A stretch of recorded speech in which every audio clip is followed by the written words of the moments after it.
Hello everyone, welcome to another episode of I Demand a Homestead. My name is Amanda and today it is early spring and it is like my favorite time of year because we are going to start planting our vegetable garden, okay? So it is about 2 weeks before our last frost date.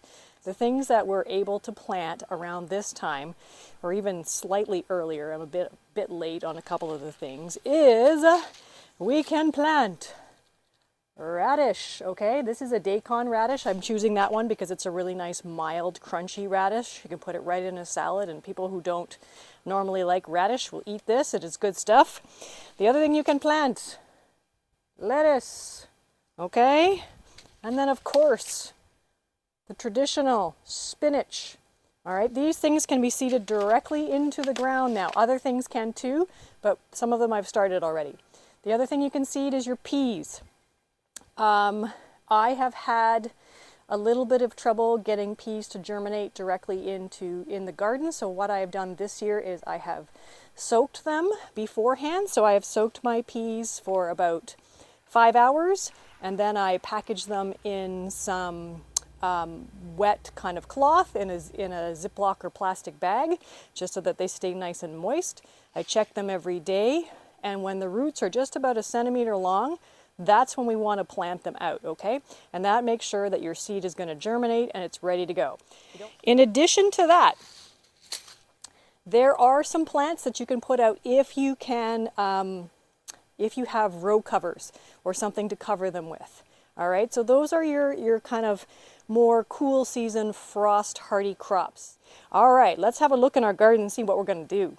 Okay, so here is the all-important garden plan, all right? I highly encourage you to make one of these. And I kind of keep one every year so that way I can pay attention to my rotation of my crops. So the way I'm going to be doing it is I'm doing this in raised rows, which I built last year. We are going to be doing a 4-year rotation, all right? And that is going to be legumes first, that being your peas, your beans, because they add nitrogen to the soil. Then we're going to do brassicas, which are your kales, your broccolis, your Brussels sprouts, your cabbages, okay? Because they need nitrogen, so you put them in after you've done your peas and your beans. Next is solanaceae and curcuccia. There's Latin names I can't say. This includes your tomatoes, your eggplant, your peppers. Those are the one, and then the cucurbits. Again, I can't say it. Is the squashes, the cucumbers, the zucchini, those kinds of things. Okay, and those are the ones that need potassium. The ones that you are going to follow that with are your roots. And those are kind of things like carrots and beets. And those ones, they don't need kind of the same amount of nutrients. Okay, so now let's go over to the garden and see what's going on. And as you can see here, I've got some garlic growing, and that's come up really well. I planted that in the fall. And this row is also going to have onions in it. And what I've done is I've actually put the tarp over top of that row there, because I moved the mulch aside, and then you put the tarp on there because that warms up the soil and it's nice and moist, and that actually allows the roots to germinate, the weeds to germinate, and then because they don't get any light, they then die, and then you can kind of take the tarp off about 3 or 4 weeks after you put it on. And that is a perfect time for those weeds to have been killed, and then you can plant your seed bed. All right, that's a great thing to do for something where you know that it's going to be difficult to weed around, right? So there's going to be onions in this bed, and so that's going to be a perfect thing to do for them. So here we have our tray of seedlings, which is the kale and the bok choy. So what we're going to do first of all is we're going to pull the seedlings out of their cells here. And you can kind of see they've got beautiful, gorgeous roots there. They're just perfect. I really love kale because it's so versatile. It can stay in the garden right from the spring all the way through until it lasts even under the snow. You can kind of have it fresh in salads. You can saute it. You can freeze it and then put it into soups and stews. So it's one of my favorite vegetables. Okay, so here's the row that we're going to be planting our kale in. And again, this is a raised row. It's 30 inches wide, which is perfect. And we're doing an intensive planting here. So I'm going to be spreading out these kale plants probably about 6 inches apart, all the way down this row in a single kind of layer, just because I'm going to leave them there all season long. All right, so I just kind of scrape off the mulch. Then what I'm going to do is I'm going to kind of use this gadget to dig the right size hole, and then I'm going to pop that kale plant right in there, bring the soil back around it, give it a little push down, and then just bring the mulch back up close to it so that way it kind of helps it conserve moisture and helps keep the weeds down too. And then we're just going to repeat that and do that for all of those kale plants.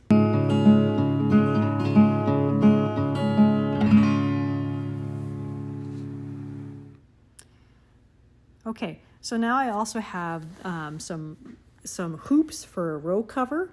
Again, just because it's 2 weeks before the last frost, we might yet still get some frost. And even though these are kind of frost tolerant or cool season crops, they really wouldn't survive a heavy frost. And so that way I need to make sure that if there is going to be frost in the forecast, that I am going to be able to cover up these rows. So what I'm going to do is I'm just going to put these hoops in all the way along. Okay, so I've got my hoops in now, and I'll show you kind of the plastic covering that I have if it looks like we're going to get some cold times. All right, here it is. This is just a row of plastic that I bought. It's actually quite cool because it's got these perforations in it. It's got these holes in it that actually lets out, if it gets too hot in there, it lets out the extra heat. And so that is a really nice thing. It kind of acts like a little bit like a greenhouse underneath there. So if it looks like we're going to have a cold spell, what I'm going to do then is I'm just going to spread out that plastic, and I'm going to kind of drape it over these hoops. And then what I'll do is I'll weigh it down so it doesn't blow off, and I'll weigh it down with bricks or with rocks or with little sandbags, whatever it is that you kind of happen to have on hand. And you can kind of see exactly how it would look, just like that, okay? Now, I don't need to do that right now because it's actually pretty warm out here, but that's what I would do if the temperatures were going to be getting low. Okay, apparently my microphone died, so now we have volume probably. Guess we'll see. Okay, so this is our combination row of early spring vegetables. Very dense planting of bok choy, kohlrabi, and then we're going to seed spinach, daikon radish, and lettuce, okay? So what I'm going to do is I'm going to put the plants at the front, and the seeds are going to be kind of more towards the back because that's where I've got the tarp on there, okay? Where, again, we will have killed off those weeds. All right, so let's start by pulling these plants out of their pots. Move the mulch aside and plant them in here. Okay, so I am spacing these bok choy, whatever you want to call them. I am spacing them about 4 inches apart in 3 rows in this 30-inch wide bed, okay? Which is kind of that intensive planting method. The idea of planting them so closely that they'll actually reduce weed competition, okay? So that's the plan. Part about the raised rows too, you don't have to build a raised bed. Everybody knows raised beds are really productive, but they're a lot of work to kind of build. This is a lot easier.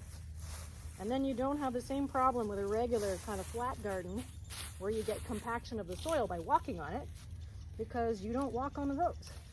And next we're going to move on to planting our kohlrabi. So we're going to do the same thing with them. Pull them out of the cells, space them 4 inches apart in 3 rows. They'll be growing to about the same size as the bok choy. So there, we have that. Now, going to do our seeds. So first thing I'm going to do is I'm going to pull off the tarp. No weeds. Yippee! Okay.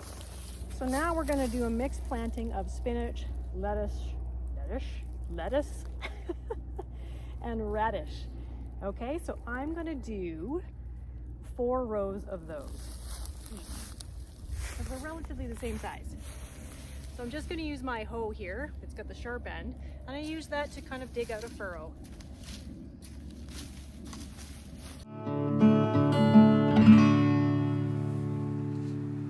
Radish seeds are a little bit bigger, so they will probably need to be spaced a little bit further apart, okay? Especially because it says that these radishes can grow up to 8 inches in length and 2.5 inches wide. So I'm going to give them a fair amount of space.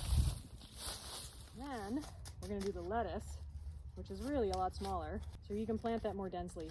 This is like a baby leaf lettuce too, so you can plant it quite densely. Mix. You can see that.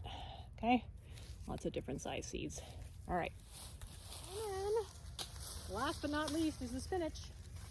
Spinach I probably could have planted a couple of weeks earlier, but you know, always get busy. A bit of a bigger seed too. Okay, but I'm going to plant it probably about the same density as the lettuce, just because it'll come up and I can pick off individual leaves. What I'm going to do is I'm going to use that hoe again just to kind of gently pull over the soil, remembering that most seeds don't need to be planted more than twice their width deep, okay? And so that's kind of a general rule of thumb. If they don't tell you how deep, just remember that part. Twice as deep as the size of the seed. And then we gently tamp down the soil with the hoe just to get the seed in contact with the soil, because that speeds up germination and allows it to absorb the water it needs. Here's our row planted. I'm not worried about the seeds getting kind of damaged by frost. So I'm only going to worry about these tender plants here, the actual plants. Those are the ones I'm going to put the row covers over, just in case. Okay, so now we're actually a few days later, because we had an episode of kind of really, really cold weather with like cold rain and snow and flurries and things like that. So I actually did end up putting the plastic row covers on the kale and the bok choy and everything. So now it's finally kind of warmed up a little bit. So now I'm going to plant my peas. Okay, so the first thing I did is I pulled that row cover off of this. So I'm doing a bit of an experiment this year.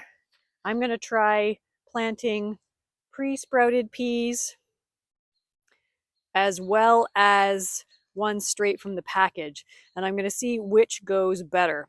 So I'm going to plant 2 rows in my 30-inch wide bed, okay, because we're going to do that intensive planting. So this furrow is going to be we're going to plant them down about 3/4 to 1 inch deep. So I'm going to dig 2 furrows along this row. So, and then we're going to plant these seeds about between 1 and 3 inches apart. So I'm just going to come along with my sprouted seeds and just kind of pop them in the furrow. Use that hoe and pull that soil back over top. Okay, and then as with the other seeds, we're just going to tamp this down a little bit to make sure that the seeds are in contact with the soil. And so that will do it for my early spring planting. Those are just the first things that we're going to get going, the cool season crops, and these are the ones that can kind of tolerate being in the ground early before your last frost date, okay? So thank you for joining me on another episode of I Demand a Homestead. If you like this video, please feel free to press the subscribe button and also the notification bell, so that way you don't miss another one of my videos. So probably in another couple of weeks, we'll do another video of kind of the later spring planting, and we'll show you kind of how we get everything else started. And then we can also come back and see how what we've planted today is growing. All right, everybody, have a great day. Goodbye.